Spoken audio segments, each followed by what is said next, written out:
Da questa sera qui, il vero che state per ascoltare è un vero un pochino speciale, perché sono 3 storie vere per davvero.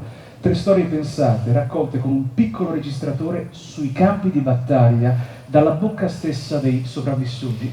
3 storie provenienti da una delle guerre più assurde, sanguinose, ma allo stesso tempo più dimenticate che l'essere umano abbia mai combattuto.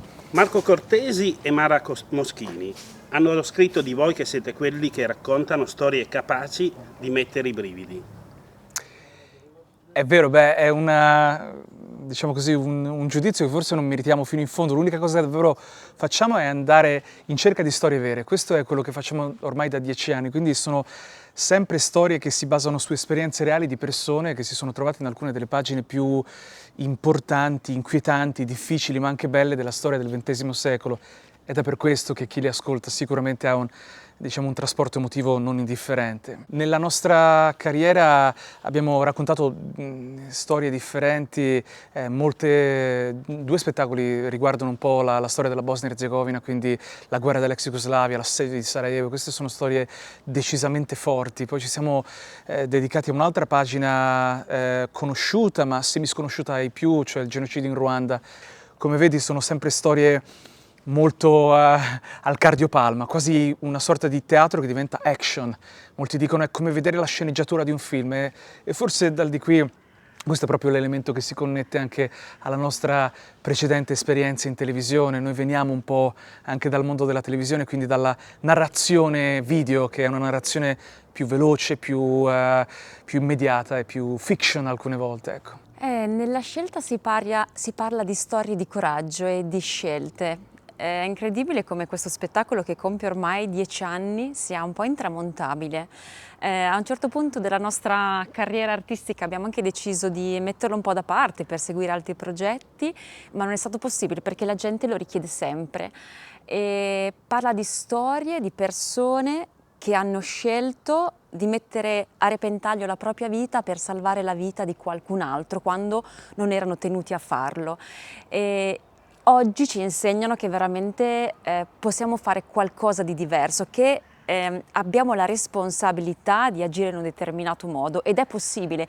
Ognuno di noi davvero può fare la differenza scegliendo di essere un po' più giusto, comunque di mettersi al servizio degli altri. Sì, è uno spettacolo che in effetti è sempre molto molto attuale, parla di una guerra, la guerra nell'ex Jugoslavia, ma che veramente ci insegna tanto anche nella vita di oggi. I prossimi progetti in calendario, quest'anno nonostante virus e pandemie è stato un anno stranamente, diciamo così, proficuo, ecco.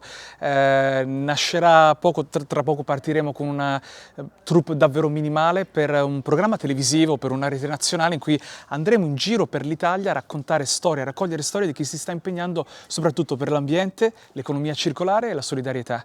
E quindi saranno 8 episodi che speriamo giungano anche sul piccolo schermo, in cui saremo una strana troupe in bicicletta a impatto zero e racconteremo di chi salva tartarughe marine in difficoltà, di chi si occupa di permacultura, di chi si occupa di eccedenze alimentari destinate invece ai poveri.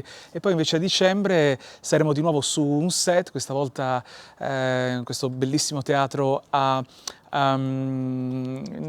Salò, e racconteremo una bella storia, questa volta proveniente dalla Shoah, e quindi è un film che mescola insieme il teatro, la danza e la musica dal vivo. La scelta è il primo spettacolo, il primo programma in cartellone che fa parte di un progetto molto più ampio.